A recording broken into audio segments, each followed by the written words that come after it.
হজের মধ্যে আমাদের সমাজে ধারণা আছে যে হজের মধ্যে কুরবানি করলে আর কুরবানি করা লাগে না। এই ধারণা গলত। হজের যে ফরজ এবং ওয়াজিব আছে, এই ওয়াজিবের মধ্যে এই দমে শকর অর্থাৎ হাদি বলে। হাদি হলো পশু জবাই, আর আরেক নাম হলো দমে শকর অর্থাৎ হজের পশু কুরবানি। এটা ওয়াজিব, এটা না করলে দম দিতে হবে, নাহলে হজ ত্রুটি হয়ে যায়।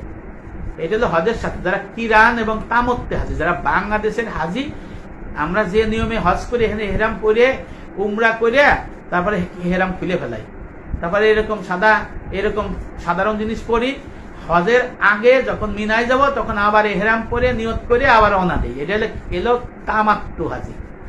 আর একটা হাজি হলো এখান থেকে হেরাম করে যাব আর খুলবো না, এই হেরাম পরেই থাকবো, হজ শেষ করে একেবারে চুল কাটটা তারপরে হেরাম খুলবো। এই হাজিদের হাদি লাগে না, এদের দমে শকর লাগে না, ভালো করে বুঝে নিন। কিন্তু আমাদের উপমহাদেশে যারা হাজে যায়, আমরা যারা হাজে যাই, আমাদের তামাত্ম হজ, হ্যাঁ, এই তামাত্ম হজে যায় এদেরকে দমে শকর করতে হয়। এই দমে শকর করা ওয়াজিব, নাহলে তার হজ ত্রুটি হয়।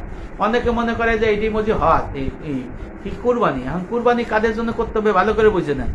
যারা মুকিম হবে মক্কায়, হজের সময় যারা মুকিম হবে, 15 দিন নিয়ত করলো বা 15 দিন থাকলো, এরা যদি নিসাবের মালিক হয় তাহলে তাদের জন্য মক্কায় হোক আর বাংলাদেশে হোক এই কুরবানি করা ওয়াজিব। এটা ওয়াজিব কুরবানি। যারা না করে তাহলে তাদের জন্য ওই ওয়াজিব তরকের গুনাহ হবে।